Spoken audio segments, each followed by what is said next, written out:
Ladies and gentlemen, welcome back to another World of Warcraft video, and as always, your host, Papatello, or Papa Jello, whatever the cool kids call me nowadays. Much love to you. We're going to present you, brought to you by some Jising honey tea from Winter Spring, from the waters where you farm the fire water at for 22 gold. So any hunters out there on the bot accounts, set them to Tello Ret, thank you very much. Oh yes, it tastes like 30 gold. Oh my gosh, that is expensive. Holy shit. It tastes like vodka. What the fuck is that? Editor, did you poison me? Let's do this with a little chaser, Poland Spring. Ah, indeed. I taste the water of quenchness. It's like I was almost deprived of water, like I was in Dune 2, where Christopher Walken was in there and was saying, "Wow, Foo Fighters, settle down. You're pissing me off. Lock it in." However, though, anywho, so we were just skimming through this real quick, but I want to go over a couple things for today. We have hunter adjustments to talk about, damage reduction for PvP, which is an aura they're going to implement, kind of like they had in Phase 1, so I don't know how I feel about that one. Alliance versus Horde, basically a story from Wowhead, going over the kind of the state between, what class or what faction is considered stronger even right now currently in SOD, which is kind of a cool article I want to go over. We're also going over logs for week 3, which I think they're going to be heavily changed with the stuff from today. Why am I clicking balance druid? The druids are setting me up. Why is it sending me to below? What's going on over here? However, and then finally, besides that, we are going to go over the statistics at the end and talk a little bit more about seal twisting. I don't know why I'm stuttering right now, but editor, catch that and send it in an envelope. Give it to somebody in the comments below. Put your address down there. Actually, don't do that. Don't dox yourself. Please don't, guys. Lock it in Minecraft, of course. However, so starting off with the first topic. Hunter adjustments, which was basically yesterday. So we're going to go down below, we're going to read the blue posts and go over them. So this morning, Blizzard scheduled a weekly maintenance in addition to previously planned adjustments to other classes. We deployed several changes to hunters in Season of Discovery. Rapid killing now reduces the cooldown of rapid fire by 80%, was a reduction of 2 minutes. Chimera shot weapon damage percent increased from 135 to which is basically 120 originally.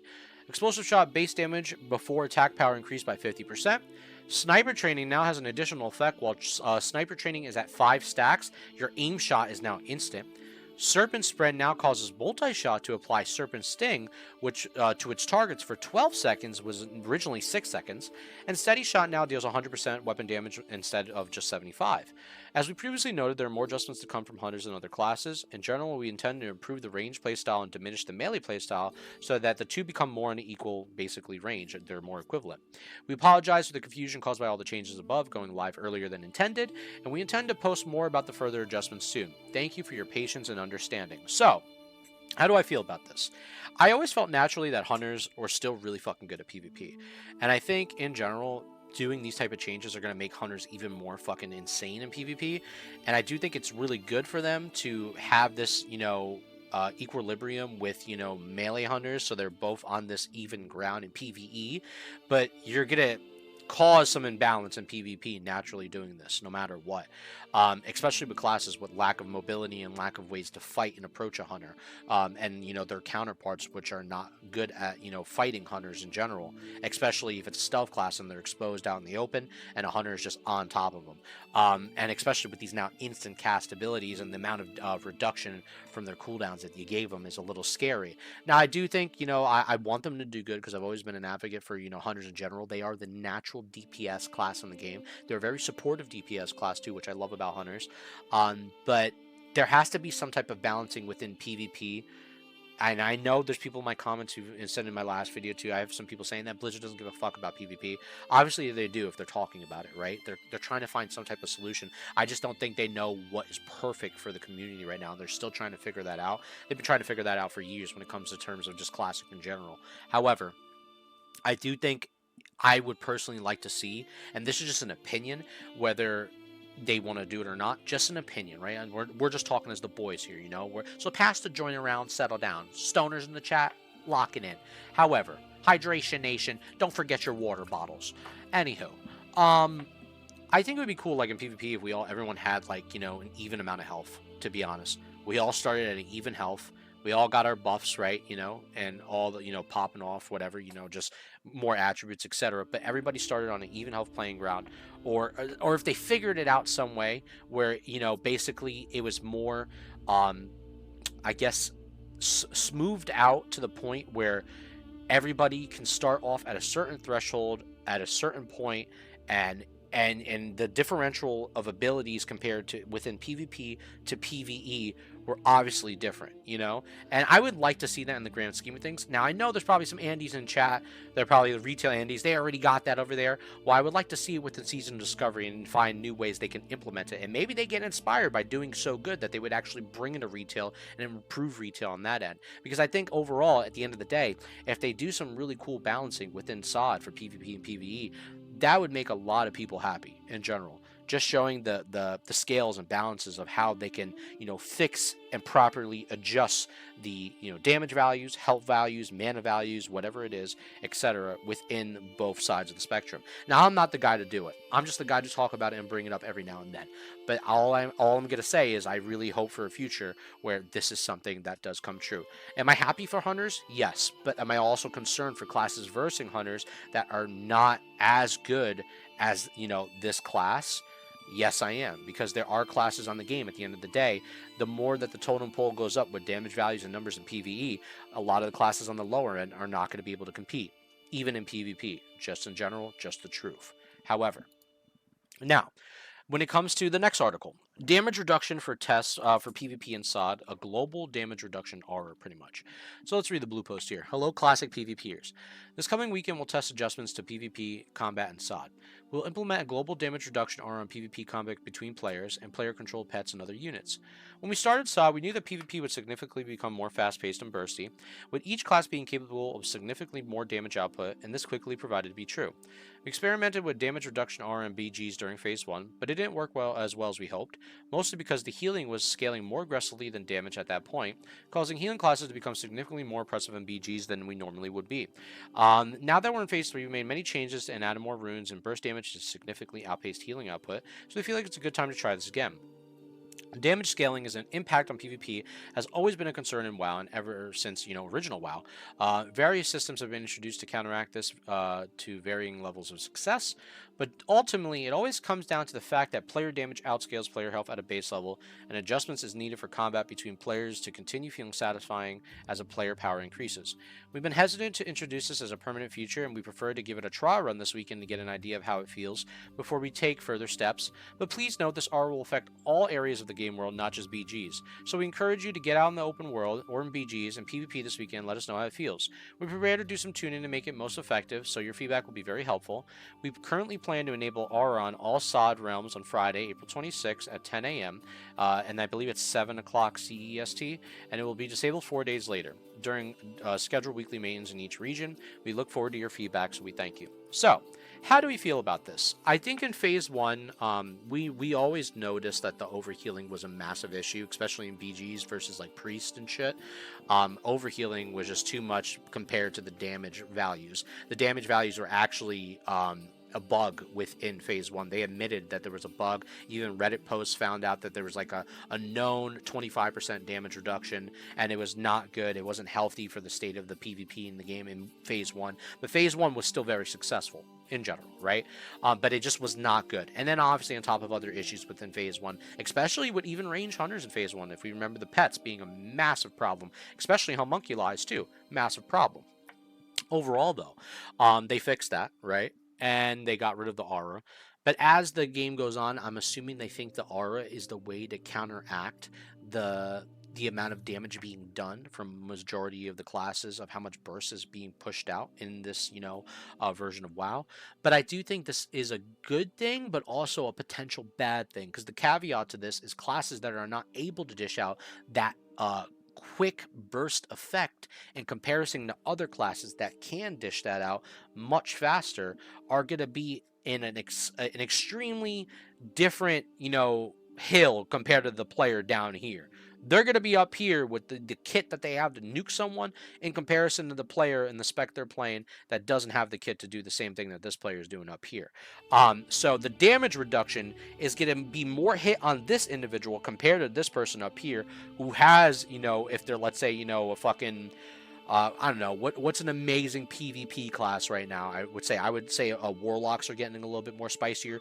DPS rogue is fucking insane. Mages especially can burst you real fucking fast. So classes like that, for example, who are really on top of PvP right now, can burst other classes that don't have that type of kit. Is what I'm getting at. And especially, and I'm not trying to be rude here, a warrior, right? And this is me showing some love to the warriors out there, but obviously they don't have that same type of efficient, crazy burst as a lot of these other classes have right now. So it kind of makes their life a little bit more hell. And I'm not gonna lie, even as a paladin, even as myself, even though we have our bubble, don't get me wrong, yeah, our bubble gets us a long way.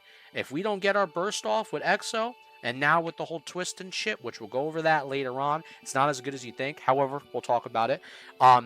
We'll get out-kited by another class, and we'll get bursted down. Obviously, you got your nades and your repent, and obviously, I know my kit, but other classes that have more ability to move, and especially with this damage reduction aura, are just going to beat me at the end of the day, and that's totally fine. It is what it is, but I'm going to be vocal about it and let Blizzard know, hey, this might be good this weekend. This might be really bad. I guess we'll all test it out as a community. There's a lot of classes out there that, want to, improve. And to them, this type of aura might fuck them really bad. So we'll see what happens. We'll go over, the review this weekend about it. I'll do some PvP Saturday. So this will take an effect by then too. So I'll be doing some PvP Saturday on my channel on Twitch, Hello JTello. And we'll do PvP tonight actually as well on Hello JTello Twitch TV. So we'll check it out there. However, let's go more into the video. So, it seems like Alliance versus Horde, faction strengths and weaknesses in SOD. This is an article by Wowhead, so we're going to, shout out to Wowhead. Much love to you. Any Wowhead developers or article writers in the chat, possibly? Back up, I'll hit you. Then I'll kiss you. However, so, World of Warcraft SOD has brought many changes in the classic world, including new raids, items, and a whole lot of new spells through this rune system, but some things truly never change. It is always a debate whether Horde or Alliance are the most powerful faction. In this article, we'll examine the strengths, weaknesses, and differences of the two factions in SOD. When we talk about the Alliance and the Horde, there are two main things that are different or differentiate them. The first and most important is that in vanilla versions of the game before TBC, only the Horde had the Shaman class and the Alliance had the Paladin class. And the same holds true in SOD. Both classes offer considerable buffs to the party and can fulfill as a damage dealer, healer, or tank role in very different ways. The second difference is the racial abilities available to the races of each faction, which we all know might change come 60, so this might be no longer a thing. Powerful activated abilities like human perception. Perception ain't powerful, Wowhead. A good person knows how to avoid that. Okay, so let's not say perception's powerful. Does it help against classes that don't know the range of it? Okay. But overall, yeah, not that great. Undead's Will of Forsaken wreaks havoc on an enemy warlocks. That's actually better for priests, significantly hindering the ability to control an undead player. And then obviously the well-known sword specialization may be overshowered. I said overshadowed. I'm already talking about a shower. Maybe I got to get my ass in the shower. Back up. However, may be overshadowed by the increased availability of weapon skill difference in Season of Discovery. Sorry, guys. My ADHD is turning online right now. However, Paladins versus Shamans. Having access to paladins or shamans is the biggest difference between ally and horde in SOD. Shamans provide multiple powerful totem buffs to players in the same party as them, whereas each paladin buff offers one blessing buff to every member of the raid. Usually a player can benefit from 3, sometimes 4 blessings at once, meaning that even a full raid of 40 players can be fully buffed with only 4 paladins. Conversely, many shaman buffs are only party-wide, meaning each 5-version party within a raid needs a shaman. And then a larger 40-player raid that may come in the future, paladins are far more efficient in taking up fewer raid slots, but providing all the buffs needed. In smaller raid sizes, shamans are more effective, having a very high impact for the single party they are placed within. At the moment, with 20-player raids, the efficiency of these buffing classes is quite balanced. Shamanistic rage, of course. So, a very contentious issue with paladins versus shamans is the power of Seal of Martyrdom compared to shamanistic rage. For quite a while, casters and healers on the Horde had access to significantly more mana than Alliance players thanks to the immense amount of mana return from shamanistic rage, compared to the paltry mana gained from Seal of Martyrdom, especially since some players didn't even use the seal.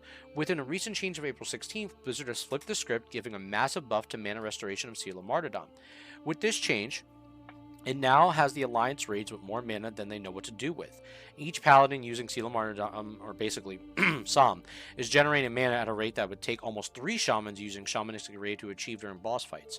And in the same update post, Blizzard seemed to recognize that continually buffing mana regeneration cheapens the resource and says they will revisit and rebalance these massively powerful mana restoration abilities in the future. So, Alliance versus Horde racial bonuses.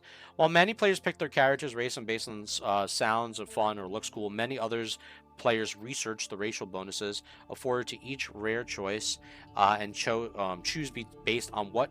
Oh my gosh, am I really having another stutter moment right now? Choose based on what makes their character the most powerful thing on the lens of PvE, PvP, or solo focus. In classic era experience, historically humans would have been the most powerful melee damage dealer race thanks to the sword spec and mace spec racial abilities. In SOD, boss levels have been lower, which reduces the importance of weapon skill, and the ways to get bonus weapon skill have been much more common than on classic era servers. So Blood Fury is a nice little example here. This reduces the emphasis on picking human for all melee damage dealers in PvE, and created a space for abilities like Blood Fury and Berserkin from Orcs Trolls to shine as some of the best picks for all damage dealer classes, of course, for the Horde. These Horde racials are now leagues ahead of those available to the Alliance. Most Alliance racials are only... oh my gosh, that was a mean stutter right there. Somebody clip that stutter. It's pissing me off. Are only situationally useful, such as Escape Artist or Stone Form. When these are good, they're great, but oftentimes they are irrelevant. This is different than Blood Fury and Berserking, which will always provide, or almost always provide, a damage, dealing, or healing performance benefit to your character, regardless of the situation. That was the meanest stutter I think I've ever had in like fucking weeks, alright? And I think it's because of my pops, alright? My father's Spanish, and he's speaking to me, and I just don't know how to speak any, and no habla inglés anymore, amigos. No habla inglés. Unbelievable. Unreal.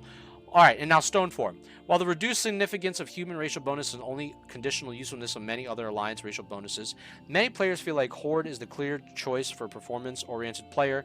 While not all players care about these type of performance differences, these are also many players who do. Sorry, here we go again, I'm stuttering. Those players often feel cornered into one or two choices for their characters. In the world with meaningful different choices, there will always be the best choice for the particular goal you have in mind, and I personally think that this is okay. It's far more interesting for diversity to exist in the game than having many race and class choices to feel so much like the same choice pretty much overall. So, what do you think about the Horde and Alliance and SOD? Are you diehard for the Alliance, or are you shouting? Okay, I'm not going to read the rest of that. Unbelievable. Listen, let's talk about this article, though. All right, let's discuss it a little bit. Now, obviously, over the time of things, there's always been a natural, I would say, imbalance when it comes to Horde and Alliance, right? Obviously, I think a lot of these Alliance racials, as far as like, rep goes in PvE, is pretty nice. Getting that rep has always been something I never looked past to, but I never really truly gave too much an F about. Now, I do think Perception, I wouldn't say that's a powerful ability. It's actually pretty ass, and any smart Horde player knows how to avoid it. In general, yeah, Horde having like the orc bonuses and stuff like that, those abilities, those buffs to their axes, the stun resist as well, just the amount of like Blood Fury, stuff like that, Berserking. There's a lot of other things that basically orcs and trolls shine off. In general, I mean, I know as on the Alliance side for dwarves, we get Stone Form, which is pretty cool. But this has been in a discussion and topic for a long fucking time. So there's a lot of indifferences, but at the end of the day, I do think when it comes to SOD, at the end of it, they're going to be changing a lot of this stuff, how racial passives and bonuses work. Now, it kind of in a way bums me out, because then I would have thought, well, man, I could have just made a fucking dwarf, that would have been cool as shit. However, though, I don't mind being a human. It is what it is. But in general, I want to talk a little bit more about the shaman paladin thing. That's something that excites me, and maybe I need a little tea. So 1 second. Oh, yes. That might fix my stuttering, guys. I don't know what's going on. Why am I stuttering right now? Unbelievable. Anywho, so Shamanistic Rage versus Seal of Martyrdom. I know that shamans and paladins have been button heads for a while, and especially in my comment section. So let's get along, guys. All right. I have no beef with any shamans. I know you guys in the comments beef with each other, but I have no personal beef. All right. I know people feel about shamans one way or another in SOD and how they are, and I know the Horde side feel about paladins and how they are. But let's talk about some facts here. We're gonna talk about one thing: mana return values. That's what we're talking about. For a while now, paladins did not have as much as good as mana return values as shamans. There's a reason why a lot of the worlds first were Horde with shamans in their first clears. Shamans being involved in their world first, world second, world third, whatever. The top guilds in the world clearing a majority of shamans. There's a reason why it's like that. Shamans were just providing much more benefit to their casters, to the raid, and there's a list of things that they provide, right? But we're talking about just mana right here. Paladins weren't doing that. Phase 1, Phase 2, Seal of Martyrdom wasn't doing jack shit in mana returns. You guys on the Shaman end are getting 20% of the mana, and then 5% equal to the mana for every 15 seconds that you are regenerating, and your raid party, your raid members within 40 yards will also receive 20% of the mana you receive that way. Paladins were doing 10% with Seal of Martyrdom. It wasn't good. It was ass.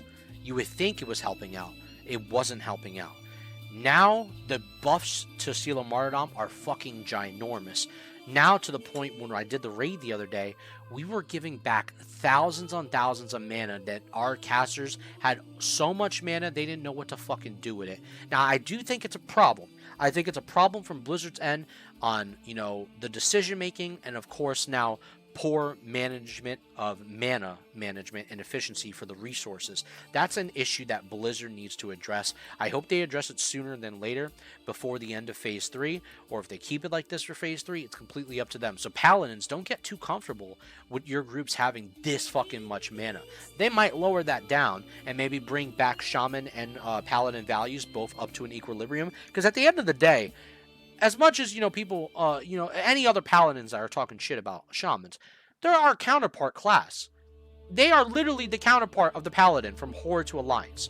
So it's only natural that we both kind of have similarities to each other and how we act in the same way, with healing, with tanking, with damage. We're both basically the same class, but on just different sides of the spectrum with a different kit, but very close to each other. So I really do hope that the values of paladins and shamans are more in line with things to come in the future of Season of Discovery. So not in talking about in terms of like, oh, we're doing so much damage, we're the best damage dealer in the game. No, because there's a lot of other classes out there that are doing fucking good-ass damage. Go ask a fucking nasty-ass DPS rogue. Go ask a nasty-ass warrior in Sunken Temple right now. They are fucking going crazy, alright? The damage that they're fucking hitting is abnormal. If we're talking about PvP, that's a different story, but there's still a lot of good PvP classes out there that smack. Yes, Shamans are one of them that do smack, but there's still a lot of other classes that hit, alright? So that's the truth, and especially with the changes to Hunters now in PvP, who knows how fucking good they're gonna be. But what I'm getting at is that I do want where shamans and paladins, we can both share the same joint together, all right, and we can be more evened out for accustomed to supportive damage dealers, tanks, and and healers to our raid equally for both sides of the spectrum. And I hope that is the future that we get to see.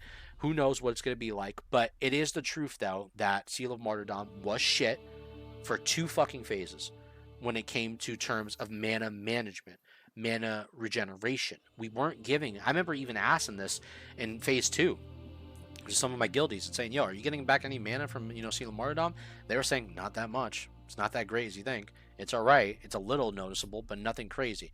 So now that we started to notice the difference is kind of nice, but we can't get spoiled by this, Paladins. This is not going to be forever. They're going to fix this. And this is a thing they might fix in general with mana, mana to resource value, and fix all these correlations. A lot of things might change in the future with future patch notes in general. So all I'm saying is, people in the comments below, both paladins and shamans, let's relax. Let's not beef with each other. Settle down. You might have some wild people in the comments. Ignore those amigos, all right? Ignore them. They're getting a little crazy, okay? Everybody take it easy. However, let's look at the values of Week 3, Sunken Temple. Now, your boy, obviously, Week 3, I've added to these statistics. I have added to pumping up the numbers. And let's see how the values are right now. As currently as we stand, Melee Hunter is the best class in PvE in the game. Followed behind the DPS Rogue, which is absolutely popping off.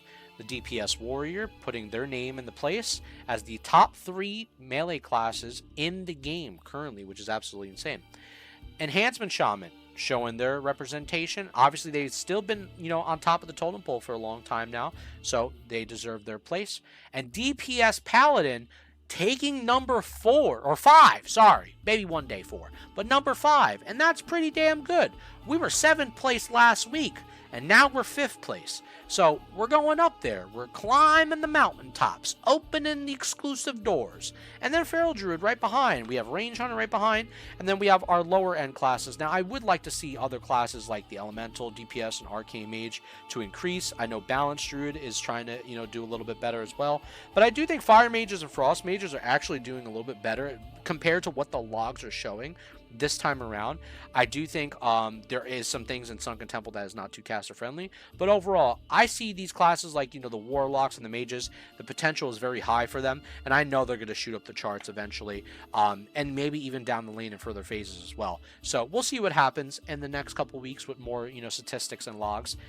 So that's all I wanted to show you guys about that. However, though, let's go into discussion with the thing I wanted to talk about. Editor, why is that button not working? You're pissing me off. On a final note, so I wanted to talk to you guys about seal twisting real quick. So in the video I made yesterday, I got a lot of comments from a lot of fucking people. Majority of them was like really, I don't even know, I would say annoyed, but they didn't like the fact seal twisting was coming back. And I find that quite interesting because at the end of the day, this is something I mentioned in a comment to one person. And I'm going to say it here and now, but I don't want to go too much and say the whole thing, but I'll just give you a summarization of it. If Blizzard saw data on people wanting seal twisting back, they're going to go with that data and hear the community feedback. And if that data was overwhelming, and not overwhelming in a way where they were forced to do anything, but overwhelmingly like positive, like, yeah, we want the green light on this, we want seal twisting back in the game, they're going to do it. They're going to follow the data. They're going to follow the charts, right? And even though, obviously, I'm a small Andy when it comes to, YouTube. I'm not anything big. No big time yet. But one day I will be. However, they're not going to listen, obviously, just all my comments. They might read, maybe they look into my YouTube videos. Who knows? Maybe I'm in with the connects over there. Who knows what's going on for Papatello? But they've seen my stuff. They might take a, maybe an analysis of it and consider it. But in the grand scheme of things, if majority of people want it back, it's just going to be back. And I can't force that change, neither than you, but we can be vocal about it, at least, and give our opinions, right? So I think seal twisting being back, overall, in just my opinion, don't come at me, guys, or don't try to bust on me. I'll slap you. However, I do think seal twisting being back is a good thing. However, though, I don't think it's viable right now. I tested this last night. There's a lot of people in the Paladin Discord testing it as well, and it's not TBC twisting. It had some potential. I think for a couple hours it was proccing with Command and Martyrdom proccing off each other, and then it got silently nerfed or patched real quick from what I was reading or hearing out. I went to go test them out myself. I didn't see any procs, but I did see that it was overall, the twist was there. It's just not as good as you fucking think it is. It's nowhere in comparison to TBC, where you're getting 4 hits, you're seeing the big numbers collide on the screen. At most, you're seeing, the 2 to 3 numbers pop off, but it's not consistent, and I don't think it's as good and as consistent as Exorcism right now. Just doing Seal of Martyrdom, just doing Exo, just spamming your Exorcisms and playing off your Crusader Strike, which I do think that was a good change. I'm a fan of the Crusader Strike and the Seal of Righteousness change, overall more compared to twisting itself. But I do think there might be a future where twisting can be a little bit more viable, depending on how they treat it. Now, That's if they decide to go back to what, TBC was like, or even better, they decide to do some type of passive book system, which I have always told you guys I'm a fan of passive books within Season of Discovery, where it implements how twisting is done, so it's either easier for everybody to do, or it's something more consistent for people to do. If they truly want to follow and dive down that rabbit hole and give this playstyle some new things we've never seen before, and trying it out and trying some alternative ways of twisting we haven't even tested out or even looked at within new expansions, less expansions, etc. Doesn't matter how they changed it from TBC to RAF and then going forward. I'm talking about something new. And that's what I would like to see. Because as much of it is a thing that we've seen in the past, if they can revamp it and make it something refreshing, like a nice cup of tea, then that's what I want to see. I just rhymed right there. Let me get a drink. This is indeed good. I had some pen and vodka tonight. Not bad. However, what I'm saying is that I ain't mad at it. And I am looking forward to much more innovative ideas in the future. I've always mentioned I want to see new things with auras.